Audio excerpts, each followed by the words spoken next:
Mitra NASA dimanapun Anda berada, jumpa lagi di grup FB Pertanian Organik NASA.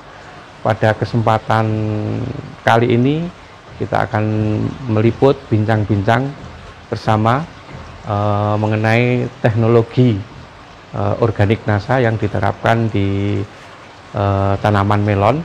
Nah, pada saat ini kita ada di lokasi laboratoriumnya Primanusa. Nah, nanti akan kita bincang-bincang bersama Pak Fahmi dan Pak Debi sebagai pelaku ya, di bagaimana teknologi NASA ini diterapkan pada teknologi melon yang sangat luar biasa ini, terutama di hidroponik ini. Nah, untuk lebih jelasnya, mari kita tekso di sana dengan Pak Insinyur Fahmi Rosadi dan pelaksananya Pak Debi. Ya, kita ke sana. Ya, ini alhamdulillah Mitra NASA dimanapun Anda berada, ya, bagaimana kiat-kiat kenapa ini bisa tercipta, ya, tercetus ide untuk pembuatan budidaya tanaman melon secara hidroponik ini. Nah, nanti kita akan langsung bincang-bincang dengan Bapak Fahmi Rosadi. Ya.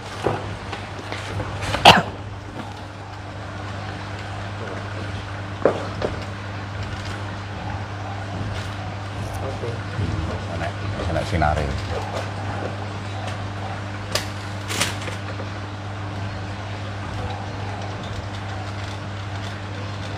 Oke, ya, langsung saja. Selamat pagi Pak Fahmi Rosadi. Semangat pagi. Semangat pagi ya. Ini kita langsung live dari grup pertanian organik NASA, grup FB Pertanian Organik NASA.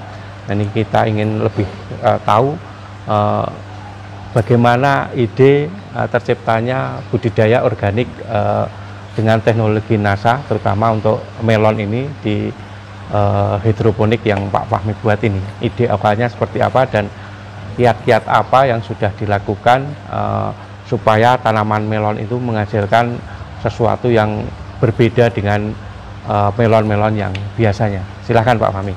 Baik, terima kasih. Semangat pagi semua, pemirsa NASA dimanapun Anda berada. Sekarang kita berada di, sebenarnya ini ruangan sempit saja. Jadi memanfaatkan ruang kosong saja, kurang lebih mungkin sekitar 70 meter persegi saja luasnya ya. Namun karena ini tidak ada termanfaatkan ya. Dulu ini gudang ya, kemudian kita rombak dan kemudian tidak ada fungsi ya. Sehingga timbul ide untuk bisa memfungsikan, memanfaatkan lahan yang sempit ini untuk lebih produktif, bisa menghasilkan sesuatu, baik itu dari sisi produksi pertanian karena kita bergerak di pertanian, ataupun dari sisi ipteknya, teknologinya. Karena di sini adalah kita sedang meneliti juga dalam rangka untuk penelitian atau riset juga. Jadi kita akan menemukan formula-formula budidaya, cara-cara budidaya yang terbaik setelah melewati beberapa fase, mungkin sekian panen ya. Ya, kita akan menemukan pola yang standar yang itu bisa kita berikan nanti kepada seluruh distributor NASA di Indonesia untuk pertanian modern, semi modern seperti yang kita lihat sekarang ini. Jadi ini greenhouse-nya juga cukup sederhana. Kalau kita lihat di sini hanya memanfaatkan kayu-kayu bekas saja ya, bekasnya gudang kemarin. Terus kemudian atasnya tidak perlu menggunakan seperti yang di atas itu, tapi cukup menggunakan plastik UV. Plastik UV Mas Devi ini yang setiap hari ini berkutat di sini ya, yang beliau juga ahlinya di bidang greenhouse dan hidroponik ya. Jadi latar belakangnya itu saja. Kita akan menunjukkan kepada para pencinta pertanian Indonesia, khususnya para distributor NASA, member NASA, dimanapun Anda berada, bahwa Anda jangan pesimis walaupun dengan kepemilikan lahan yang sempit pun kita bisa memproduksi sesuatu yang itu secara ekonomi juga bisa sangat menguntungkan sekali. Jadi contohnya ini 70 meter, ini bisa ditanami berapa tanaman Mas total? Ini hampir 500-an. Bayangkan, hanya 70 meter kita bisa menanam 500 tanaman. Bayang, kalau untuk lahan biasa kira-kira setara dengan berapa Mas? 150-an ya. Hah? 150-an ada nggak yang kurang kayaknya? Ya, lebih lah, mungkin sekitar 1000 meter lah ya. Kalau untuk 500 kalau itu di lahan. Di lahan, mungkin di atas 1000 meter mungkin ya. Seperti itu. Jadi ini merupakan wujud sekaligus memberikan contoh kepada Anda semua bahwa yang sempit pun bisa kita optimalkan dengan budidaya seperti ini. Begitu Pak Agus kira-kira. Kemudian saya lihat ini kan banyak berbagai macam varietas-varietas yang ditanam ya Pak ya. Ya. Itu ada varietas apa saja ini Pak? Monggo Pak Debi. Pak Debi Yang tahu. Kebetulan di sini ada beberapa varietas. Yang pertama pakai jenis Golden Legita, kemudian Nyuki nanti, kemudian ada Sakata Glamour, ada Tirani, ada Rangipo, ada Intanon, juga ada Apollo. Memang sengaja di dalam ruang yang sangat terbatas ini kita coba beberapa varietas untuk uji hasil rasa dari nutrisi yang sama itu seperti apa gitu. Nah ini kebetulan kemarin ada di tes, kayaknya breaknya masih masuk di premium karena di atas 13 breaknya. Seperti itu Pak. Oke. Kemudian lanjut Pak Fahmi ya. Ini kan banyak sekali kendala-kendala. Mungkin dalam greenhouse ini kan banyak kendala, mungkin pengaruh sinar, kemudian kelembapan, kemudian bagaimana menjaga suhu ini. Nah, apa kendala-kendala yang dihadapi dalam rangka budidaya melon di greenhouse ini Pak Fahmi? Oke, saya menjawab umum saja, nanti secara detailnya Pak Debi ya yang menggarap setiap hari. Jadi kalau sekarang ini jujur aja yang menjadi kendala kita adalah kurangnya sinar. Itu yang paling utama ya Pak Debi. Karena ternyata pada bulan Juni ini yang kita perkirakan kemarin sinarnya sudah cukup bagus. Karena hujan seharusnya sudah selesai, ternyata di Jogja ini setiap hari masih hujan. Sehingga praktis hanya mungkin sekitar setengah hari saja. Mungkin kalau dihitung dari jam 6 pagi atau jam 7 pagi hanya sampai jam 2 siang, jam 2 siang setelah itu hujan. Jadi cukup pendek, sinarnya nggak sampai 7 jam sehari. Jadi jam 7 jam lah ya, 7 jam saja, nggak sampai 10 jam. Ini menjadi hambatan kita karena jelas akan berpengaruh terhadap proses fotosintesa. Terus kemudian selain itu juga bahwa ini karena pertama kali, jadi kita masih mempekerjakan staf yang secara skill itu masih dalam taraf latihan, jadi belum expert sekali, sehingga ada beberapa hal kesalahan dalam perkawinan ya Pak Debi ya, dalam polinasi yang itu lewat jamnya sehingga menghasilkan buah yang tidak sesuai harapan. Terus kemudian kendala lain kalau ini tidak ada ya, karena untuk greenhouse ini praktis untuk pestisida zero. Kita hanya kemarin hanya menggunakan korin sama glio ya. Jadi zero, hanya korin sama glio saja, ternyata berbagai macam OPT itu sudah bisa kita tangani. Tidak ada pemberian pestisida kimia ya. Jadi ini dikatakan melon organik. Ya memang kalau dari pupuknya kita menggunakan pupuk kalau dari kita itu yang paling kuat adalah Green Star ya. Kalau yang dipakai untuk pemupukan ini. Nah, namun demikian kita sedang menguji juga produk sejenis Abemik, tapi nanti mungkin namanya apakah Nasamik atau apa, yang itu memang khusus nanti akan kita keluarkan untuk NPK ya, NPK khusus untuk greenhouse ya. Jadi nanti akan kita keluarkan, karena kita keluarkan sekarang ini harus berproses izin, sedangkan sekarang ini kita tahu semua bahwa proses perizinan sangat rumit di Indonesia. Jadi kita tunggu saja nanti nanti kita akan keluarkan. Namun demikian produksi sudah bisa kita lakukan sekarang ini. Teknologi sudah finish, sudah kita pegang ya. Jadi itu, monggo Pak Debi kalau mau nambah secara detail kira-kira permasalahan apa yang produk NASA yang digunakan tadi yang paling banyak hanya Greenstar atau ada yang lain lagi, Pak? Kalau idealnya yang dipakai itu Greenstar saja udah cukup ya.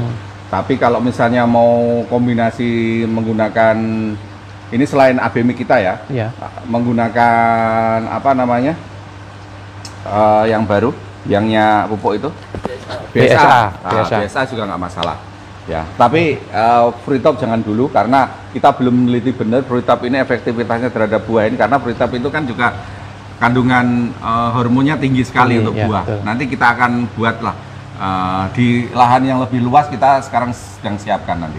Monggo. Oke. Ya tadi disampaikan permasalahan yang saat ini sangat dominan itu memang di penyinaran gitu ya. Nah itu mungkin bisa menjadikan review bahwa kalau sinarnya kurang mungkin harus ada rajin pemangkasan sehingga penyinarannya bisa merata seperti itu. Jadi nanti bisa dilakukan seperti itu. Jadi lebih rajin untuk mengamati kondisi tanaman ketika tertutup daun overlap itu bisa dijarangkan seperti itu. Kemudian tadi disampaikan juga bahwa tenaga yang menangani ini memang masih banyak perlu latihan lagi, tetapi dalam kondisi yang sangat terbatas ini dengan hasil yang semacam ini ya sudah alhamdulillah sudah cukup memuaskan gitu. Dan itu. Oke, terima kasih.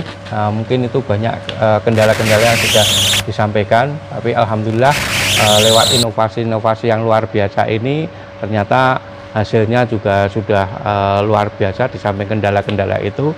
Nah, untuk lebih jelasnya nanti kita bisa melihat ya berapa ya, biasanya kalau ukuran melon itu kan ada bricknya ya, tingkat kemanisan. Ternyata di sini tingkat kemanisannya juga sudah luar biasa ya Pak ya. Sudah mencapai berapa Pak? Selalu di atas 13, jadi 13 ya. Minimal itu 13, kemarin 14 malah. 14. Melon umum di luar sana itu paling sekitar di bawah 10 ya Mas? Di bawah 10. Jadi kalau kita tanam di lahan biasa itu biasanya masih di bawah 10. Tapi karena kita ini benar-benar memanjakan melon dengan menggunakan nutrisi yang sangat cukup lewat air ya, lewat sirkulasi air, itu bisa mencapai di atas 14. Itu panen ya. Kalau dibiarkan 2-3 hari itu bisa sampai 17-18. Itu pengalaman kami. Nah, kita bisa melihat ya bricknya yang benar berapa. Kita akan Brick itu apa? Oh ya, brick itu kadar gula. Jadi brick itu kadar gula dengan menggunakan alat refraktometer namanya ya. Mungkin bisa tunjukkan Mas. Ini adalah alatnya. Ini menggunakan refraktometer, nanti ditaruh di ujung sini, ini buka ya. Ini buka, ditaruh di sini, kemudian tinggal dilihat nanti akan keluar angkanya di situ. Ada skalanya gitu.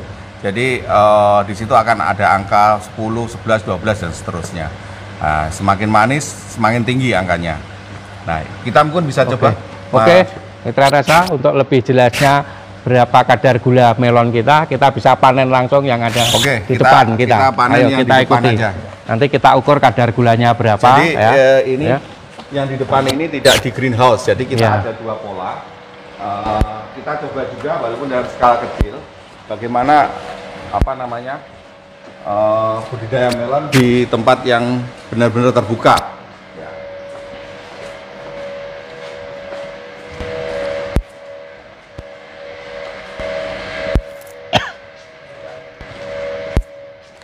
Sengji Bang.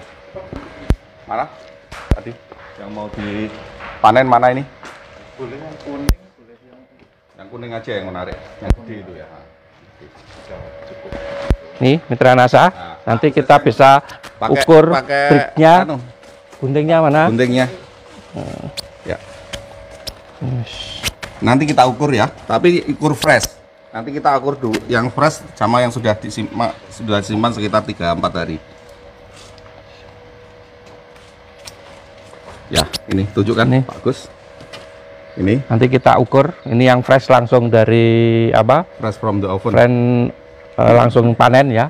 Nanti sama yang sudah kita panen kita bandingkan. Oke, kita kembali ke sana sambil ngukur. Mas, kita ke sana. Jadi sebenarnya kalau berani seperti yang mungkin bisa sedikit Mas Dimas saya jelaskan.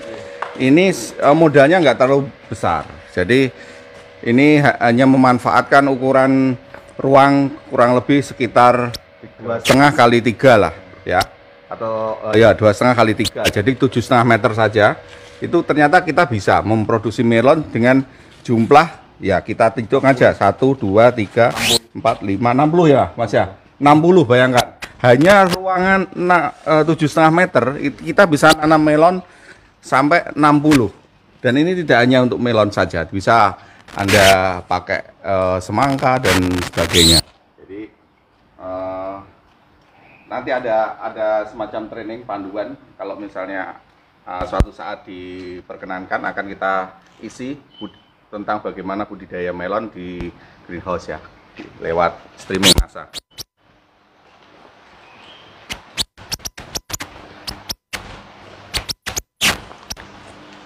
Nanti panennya berapa?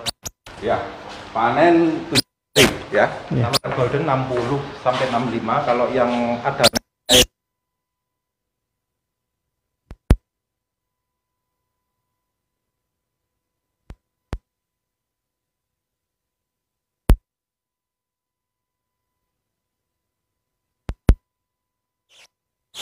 ini mungkin contoh yang seperti ini yang 70. Nah, ini yang umurnya 70 hari ini Mas. 7 harian. Sudah panen. Panen sekali ini nanti. Dalamnya oranye ya Mas. Oranye. Ini belum bisa dipanen Ini karena nyawa tadi. Ini tanam.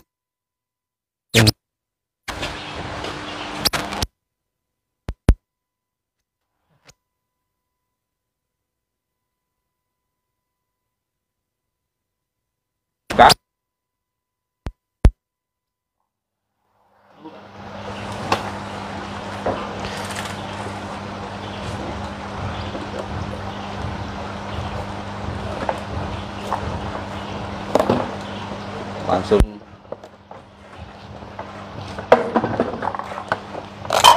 oke. Nah, ini bentuknya seperti itu. Mas Devi mungkin bisa dibantu untuk pengukurannya.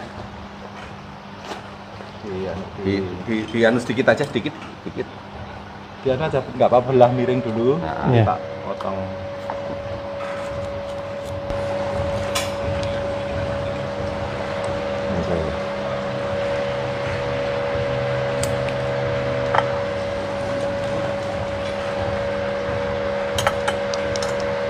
Yang ini tak anu dulu Mas.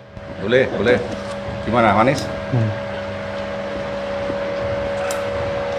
Ini yang masih fresh, ini yang sudah 3 harian. Berapa Mas? Bisa ditunjukkan. Ini rendah banget ya, Mas. Rendah banget. Siap.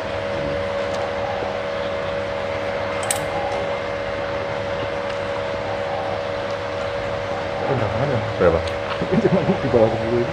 Oh, Kurang lebih. coba aja. Iya, ini Ini yang anu ya, belum waktunya mungkin. belum waktunya ini.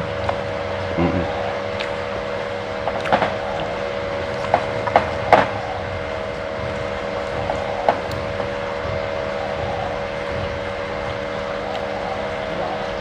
Gak apa-apa, disebutnya aja 9 lah.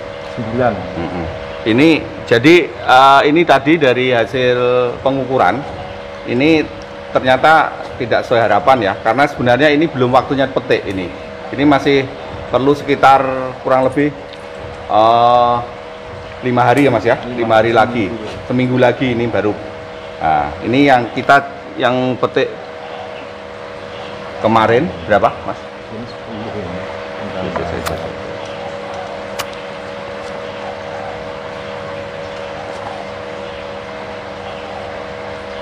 Warnanya lebih ya.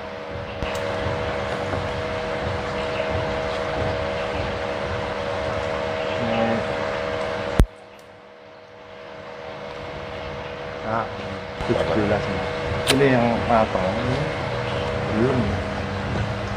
Nah, ini bisa nggak ini di Bisa. coba Mas. Coba. Ini yang sudah Ini yang layak sudah dipetik. 2-3 hari Iya. di peram. Ini breaknya atau kadar gulanya 17, bisa dilihat. Bisa nggak?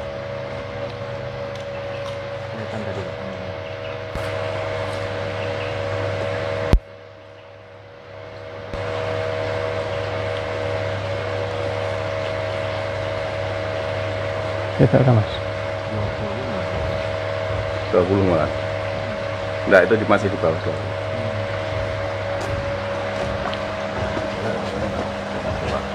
Coba, Devi.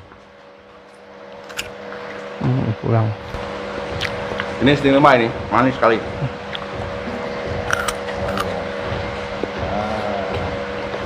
Sing ndi mau ya, Pak? Hmm? Iki wae. Ini.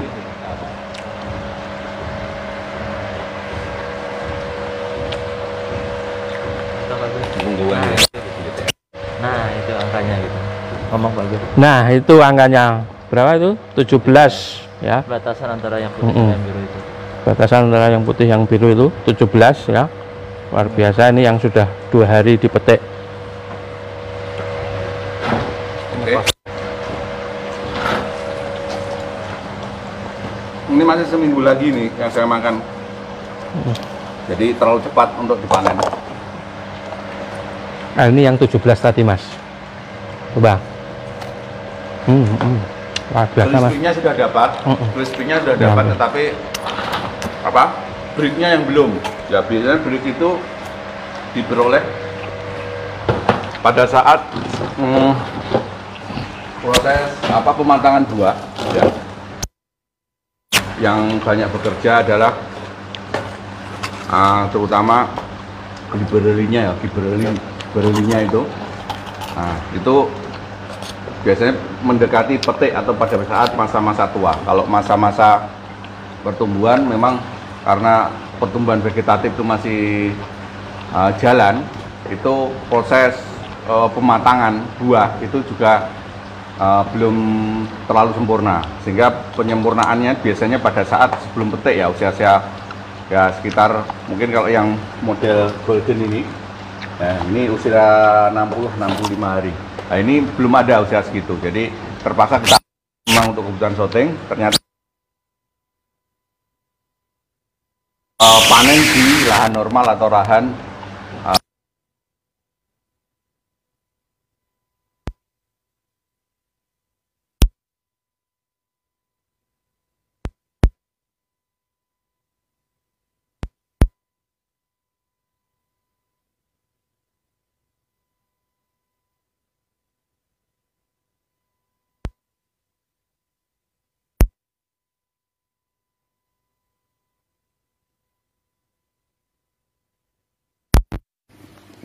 teknologi 4.0.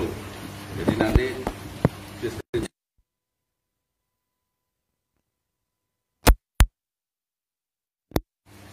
jadi 4.0 itu nanti bisa jarak jauh. Artinya kalau kita mau memupuk jam sekian, kemudian mengatur pH jam sekian dan sebagainya, itu saya misalnya pergi ke Surabaya pun bisa mengaturnya pada saat itu.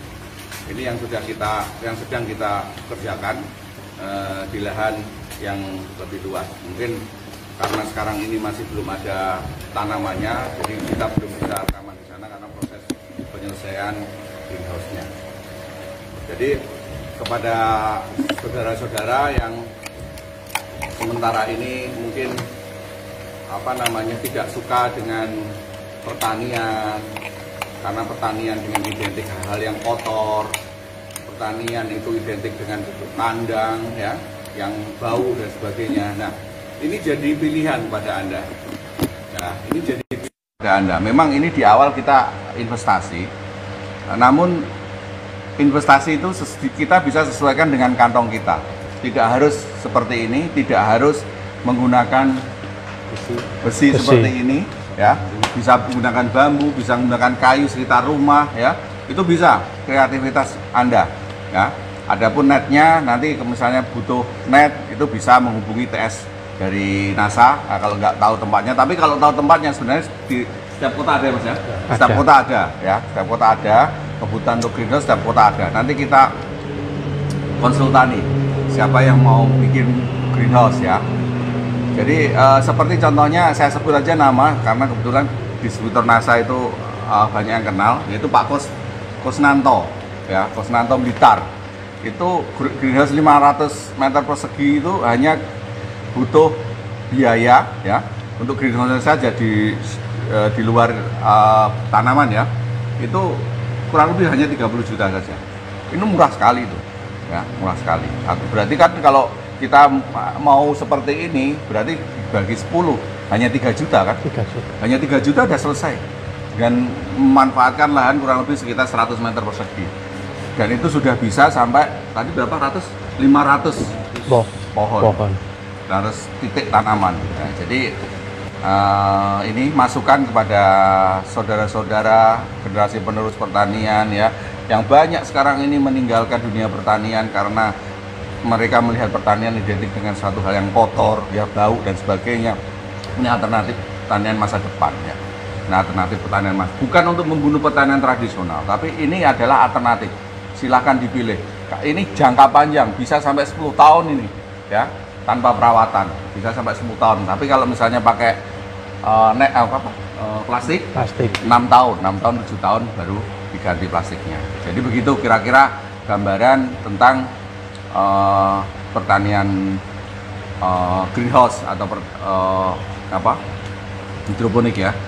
Ya seperti itu. Mungkin suatu saat kita mau mengadakan pelatihan entah itu offline atau Zoom atau online atau untuk membahas mengenai pertanian hidroponik ini. Karena hidroponik ini kalau mau menggunakan sistem yang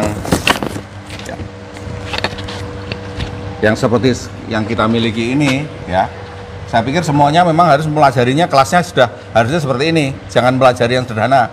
Nah, kalau ini mau di downgrade ke sederhana itu lebih mudah. Tapi kalau kita belajar yang sederhana dulu ya, kemudian suatu saat kita ingin yang lebih tinggi ya, bahan-bahannya lebih tinggi, kemudian sistem budidayanya lebih tinggi, itu akan kesulitan. Nah, makanya lebih bagus yang lebih tinggi saja kita kuasai, sehingga ketika kita downgrade ke yang lebih rendah, itu lebih mudah bagi kita. Ya, seperti ini harus ada mungkin saya tunjukkan Mas Dimas, ada ininya ada tandon airnya seperti ini, bisa.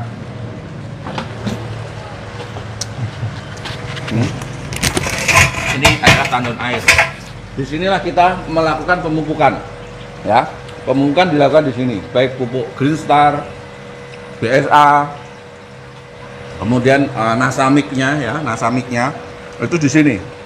Nanti kita berapa hari sekali Mas Debi? Itu bisa 3 hari sekali nambahnya. 3 hari sekali dan itu diukur apanya? PPM-nya ya. Berapa kandungan nutrisinya, kemudian pH-nya. Kami hanya itu mengendalikannya. Jadi yang dijaga apa Mas? Yang dijaga supaya stabil PPM-nya? Ya, PPM-nya berkisar itu berapa berkisar 800 ya, kita termasuk ada alatnya Mas, bisa tunjukkan? Ada, sebentar. Mas David? TDS meter sama pH Mas. Jadi itu yang harus dikendalikan di sehari-harinya ya, PPM-nya nggak boleh turun, nggak boleh kelebihan. Kalau ringnya berapa Mas? Ringnya ya itu 800 itu paling naik boleh 50, tapi di bawahnya juga 50, diusahakan seperti itu. 850, 750 sampai 850 ya, kayak gitu. Terus untuk pH-nya itu nggak boleh di bawah 5,5, jadi 5,5 sampai 6, jadi pH-nya itu. Sekalian ngukur TDS-nya, Mas David. TDS-nya Mas. Jadi supaya semuanya tahu benar. Jadi ini nanti yang kita puter ya, kita puter ke peralon ke media ini, kita putar ini jalan terus ya. Jalan terus. Jadi pompa. Ya. Ini dengan menggunakan pompa. Jadi berputar terus. Pompanya cukup hemat, jadi pakai yang 30 watt itu sudah cukup, jadi nggak terlalu akuarium ya. Ya, akuarium. Pompa celup akuarium. Mas David. Ini ya Mas. Biasanya pakai langsung toh? Ya. pH-nya enggak?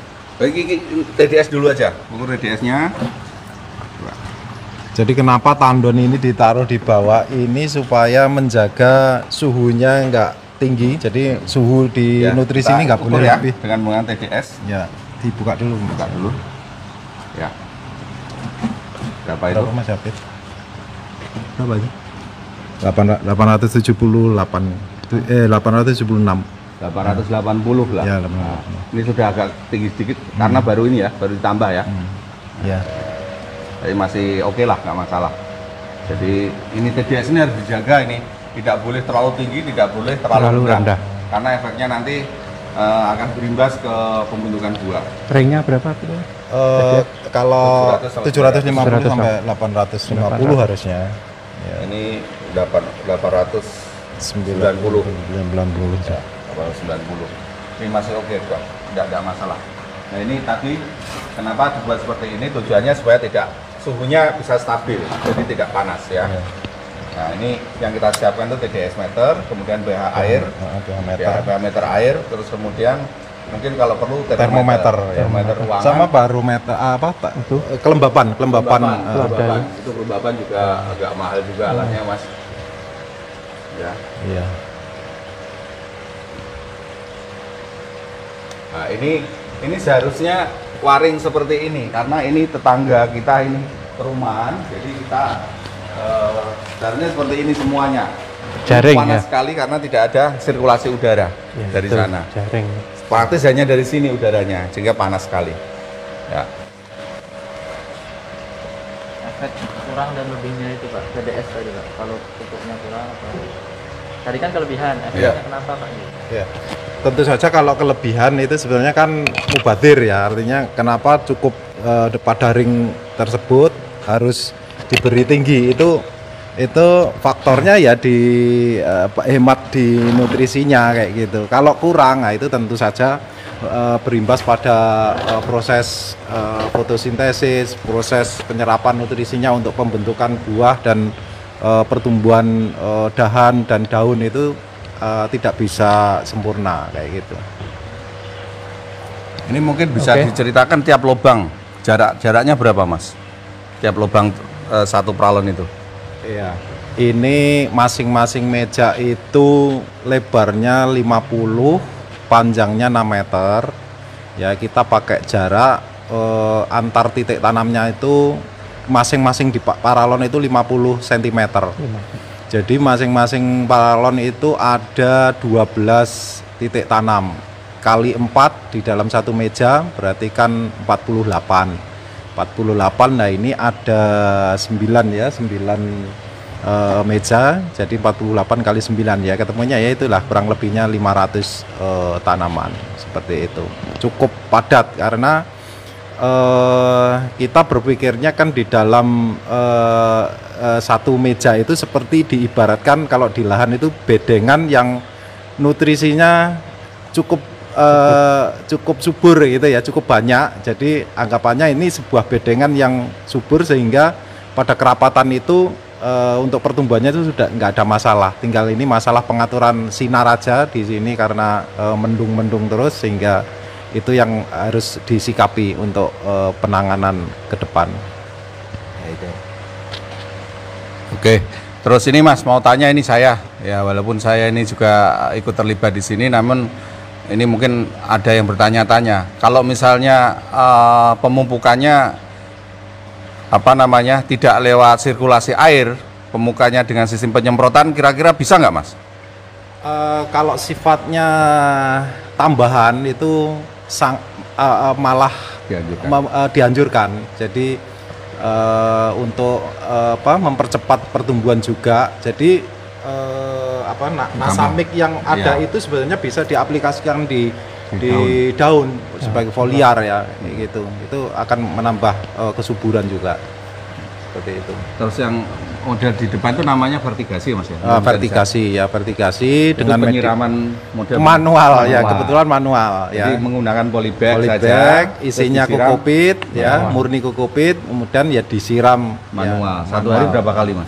Itu untuk nutrisinya 1 kali, kemudian selebihnya air mengikuti kondisi ketika kurang kering ya ditambah gitu aja. Seperti itu. Untuk nutrisinya hanya sekali di pagi hari. Ini kalau model seperti ini tapi dengan menggunakan sirkulasi, artinya menggunakan vertigasi, Mas. Ya. Dengan sistem pengaturan perputaran nutrisi juga bisa juga ya, Mas? Oh, sangat bisa ya. Jadi modelnya banyak, Ya. saudara. Jadi mungkin pembahasan mengenai model-model hidroponik bisa kita ikuti nanti suatu saat di kelas Zoom atau kelas FB streaming ya. Kelas streaming, tapi khusus membahas budidaya. Kalau ini adalah pengenalan dulu mengenai hidroponik. Jadi seperti itu. Nanti mungkin di FB streaming ada pertanyaan yang langsung secara live ya, akan kita jawab semuanya. Nah, ini masih sifatnya searah, sehingga kita masih sifatnya pengenalan nih Pak Agus ya. Iya, siap. Seperti itu. Oke, itu Mas Dimas ya. Ada yang tanya ini Pak, aplikasi Korin. Oh, Di bawah apa disemprot di atas? aplikasi Korin itu Ya, gimana Mas? aplikasi Korin kalau masalah dosisnya paling sudah di kemasannya sudah ada. Itu selama aplikasi di sini kita semprot dari batang sampai ke semua daun, bawah daun, atas daun. Bahkan dari ini media. Ya, dari media, media. kita semprot Sampai atas. Kita mandikan lah dengan Korin. Ya. Sangat efektif, tidak ada gangguan hama dan penyakit nggak kita temukan sampai dengan panen. Jadi buahnya sehat tanpa pestisida. Ada lagi yang ditanyakan? Ada yang ditanyakan lagi Mas? Oke. Sudah? Demikian Mitra NASA, bincang-bincang kami dengan Pak Fahmi Rosadi dan Pak Derby. Nanti kita bisa ikuti inovasi-inovasi apa lagi yang akan beliau sampaikan kepada kita, terutama untuk budidaya melon ini. Nah, sampai ketemu di inovasi-inovasi beliau selanjutnya. Dari kami kurang lebihnya mohon maaf apabila ada kekurangan, dan tetap semangat pagi. Luar biasa. Terima kasih untuk semuanya. Sukses buat semuanya. Ya.